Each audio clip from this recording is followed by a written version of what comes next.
de Gênesis é um livro muito importante para a fé cristã. Nele estão as bases tanto da nossa teologia quanto da nossa cosmovisão, ou seja, no livro de Gênesis estão as bases daquilo que cremos, daquilo que nós temos de doutrina, as bases estão nesse livro, e além disso, as bases daquilo que como enxergamos o mundo ao nosso redor, a nossa visão de mundo, como nós enxergamos o homem, como nós enxergamos a criação, como nós enxergamos, por exemplo, o sol, a lua, as estrelas, os animais que estão ao nosso redor. Tudo que está ao nosso redor, nós enxergamos essas coisas por meio da ótica da palavra de Deus. E o livro de Gênesis, que nos conta a criação e uma diversidade de outras coisas, é muito importante para nós. Por exemplo, em Gênesis nós encontramos as respostas para as mais diversas indagações humanas. Como que tudo veio a existir? Por que as coisas existem? O propósito delas, ou ainda o propósito do homem. Qual o propósito da criação? Qual é o seu propósito nesta terra? Nós temos as respostas para isso no livro de Gênesis. Ou ainda, nós também encontramos as respostas no livro de Gênesis, porque temos tantos problemas na sociedade. E Gênesis 3 nos vai trazer a resposta para isso em específico.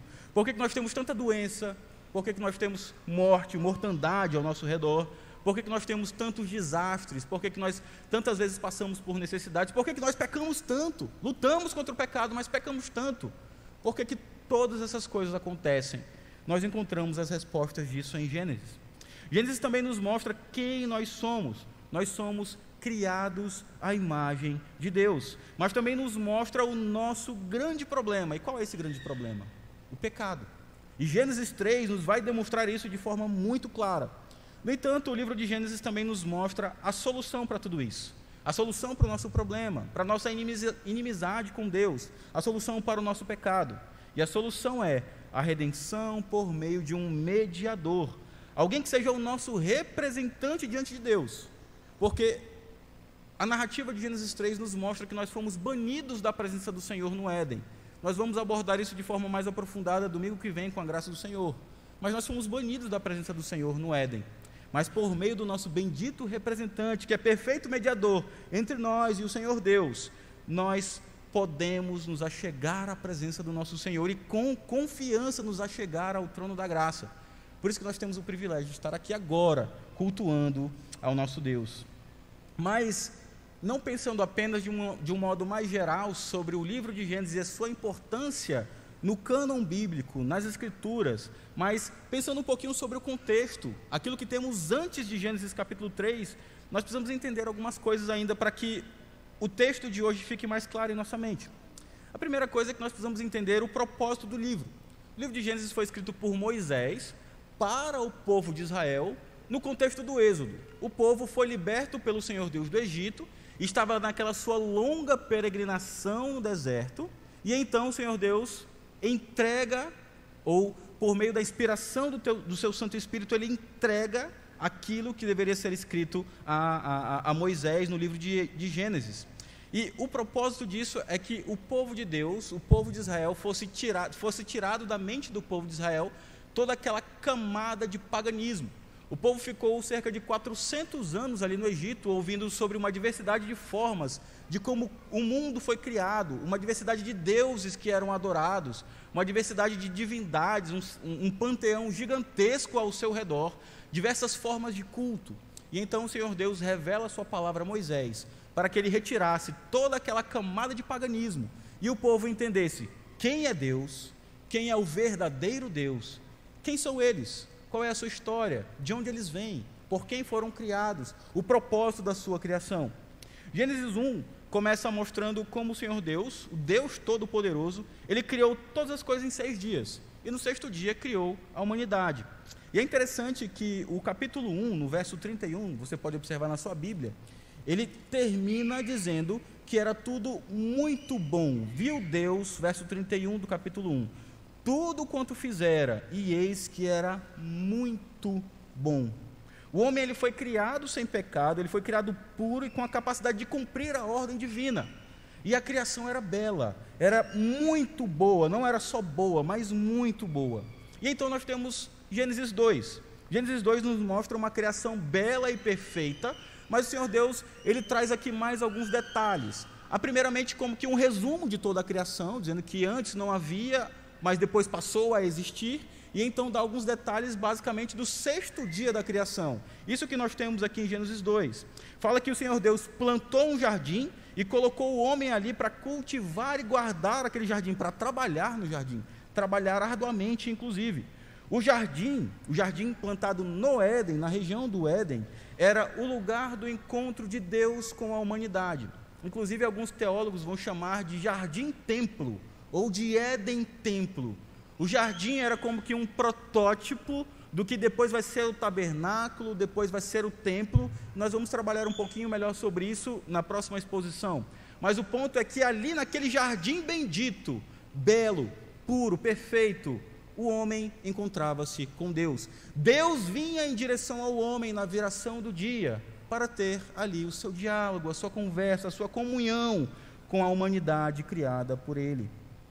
E então, em Gênesis 2, também nós temos narrado o primeiro casamento da história. O Senhor Deus, por meio da costela de Adão, Ele concede-lhe a sua auxiliadora idônea. E Adão, ele louva a Deus, ele agradece a Deus pela sua mulher e diz: essa é osso dos meus ossos, ela é carne da minha carne, será chamada varoa, porque do varão ela procede. Ela será chamada mulher, porque ela vem do homem, ela é carne da minha carne. E então demonstra o relacionamento íntimo ali, entre marido e mulher. E o final do capítulo 2, ele diz que, ora, verso 25, Gênesis 2, 25 diz o seguinte: ora, um e outro, o homem e sua mulher, estavam nus e não se envergonhavam. O capítulo 1 termina dizendo que tudo era muito bom, declarações do próprio Deus. Aqui são declarações do narrador, ou do autor, de Moisés, dizendo que homem e mulher, eles estavam ali nus, e não se envergonhavam um do outro, não existia pecado ali, havia harmonia. Só que o capítulo 3 insere um mas. E então, diante disso, nós temos uma quebra drástica em toda a ordem, em toda a beleza e em toda a perfeição da criação de Deus. Tudo isso é manchado pelo pecado. E aí então nós temos Gênesis capítulo de número 3, aquilo que nós vamos expor. E em resumo, meus irmãos, hoje veremos sobre a queda da humanidade e suas graves consequências sobre a natureza humana e sobre o nosso relacionamento com Deus e sobre o nosso relacionamento com o próximo. A queda, ela nos afeta por completo, afeta a nossa própria natureza, afeta os nossos relacionamentos um com o outro e, sobretudo, afeta o nosso relacionamento com Deus. Lendo novamente o verso 1, no primeiro ponto, nós vamos ver um pouco sobre a tentação e esse processo da queda.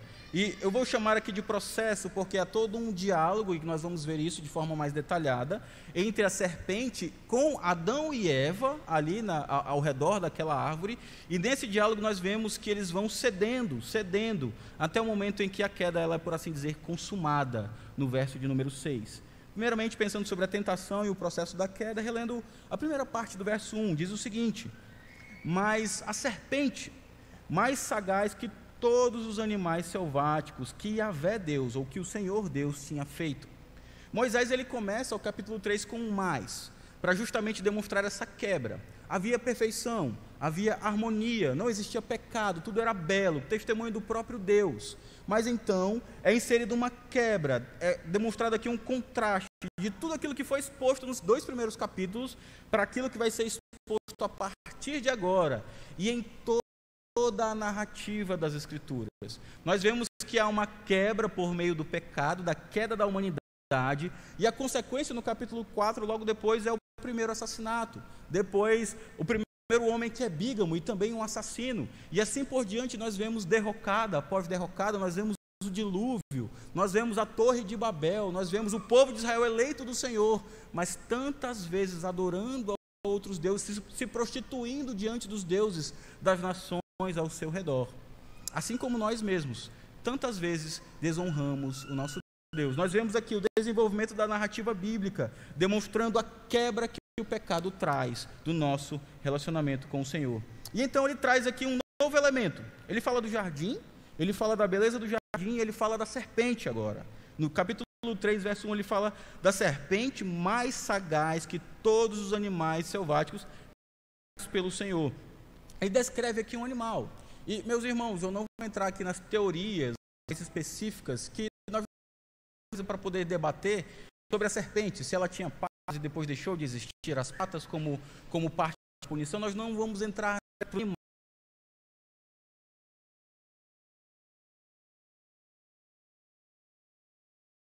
certeza.